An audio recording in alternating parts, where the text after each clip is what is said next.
Good afternoon. My name is Chris Ungren, and my group was originally Group 1, so therefore I got assigned to research steel. And on my title page, I have pictures here of the American Iron and Steel Institute, which is one of the first unions that established in the United States. And then here is the logo for steel back in those days whenever they first started manufacturing it. And it is still the Pittsburgh Steelers logo to this day, which resides in Pittsburgh, Pennsylvania, which points to how important they viewed steel for the city of Pittsburgh. And then these two pictures are just pictures of steel. All right, so the history of steel. The world needed a stronger metal. Iron wasn't getting the job done anymore because it wasn't heat resistant, and such as like railroad tracks. They had a lot of problems with derailments because of high temperatures whenever the trains would go across the rails.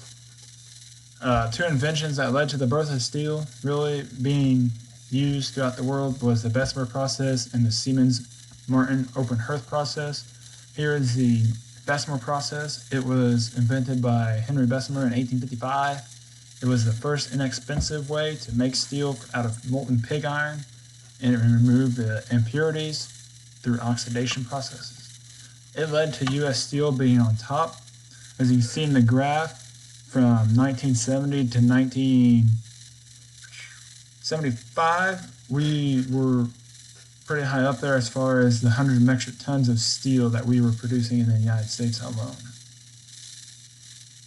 This lighter line is the amount of steel that we imported, which we'll get into later about how imported steel led to the downfall of steel in the United States alone.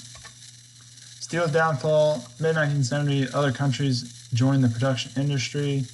Lower labor and transportation costs also led to this. As steel was making the rails better, they were able to transport stuff more easily, and lower labor costs also became a thing around the 1970s. So other countries were taking that to their advantage and producing their own steel rather than importing it. They were also using new and improved processes that make it cheaper. And by 1975, as I mentioned, U.S. Steel falls from 141 metric tons to 89 million. And as you can see, it is a steep downfall from 1980 to 1990. In this graph, I have a graph of the China production of steel, and as you can see, it's the exact opposite.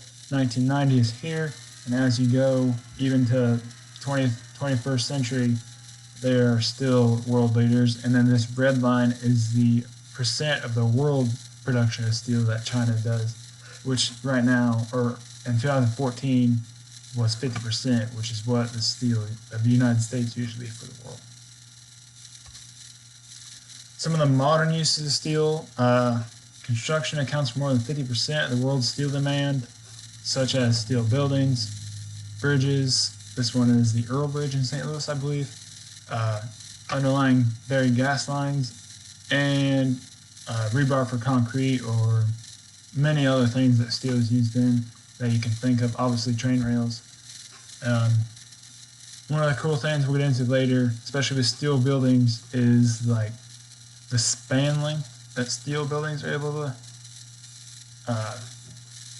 have because of their strength versus what a wood building like this would look like, as it would probably have to have a bearing wall running through here somewhere.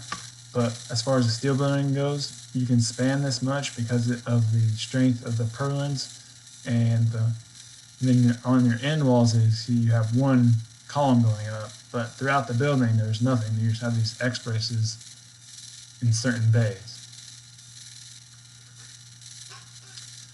People like to build with steel because it's earthquake resistant, it's ductile, it's strong and light, and is durable, very durable. And then the final thing, or one of the other things I want to talk about is really cool, is the future of steel, the circular economy. The circular economy basically is like what we all learned in grade school: reduce, reuse, recycle, except for steel, it puts in their remanufacture. So remanufacture would be like if you took something out of this building, say the owner didn't want it no more, whatever, and you could reuse, or you can bring it back and remanufacture it in a way to be used in the next building. Like, you don't just want to tear down this building and throw this on your garbage pile. They won't take it anyway. Steel is able to be reused again and again. It's kind of like the life cycle approach. This picture here shows how materials are extracted, and then it enters the circular economy here, and it never gets out. Basically, like, it's always, if you're done with it, it can be reused for something else. Basically, is what it boils down to. The downside of steel still today that they're still researching is how to lower the carbon emissions, because 1.85 tons of carbon dioxide are produced for every ton of steel, and that is obviously a number everyone would like to see drop. And some of the things that they're researching to do that are changing the reducing agents, as right now it is carbon, which is one of the main reasons why it emits so much carbon, but the other one is the machines used to put it up emit a lot of carbon.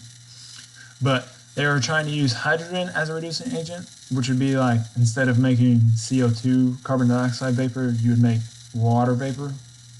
And another thing is the biomass as a reducing agent. It can partially substitute coal for biomass, such as charcoal. And then the last one I want to talk about is electrolysis, which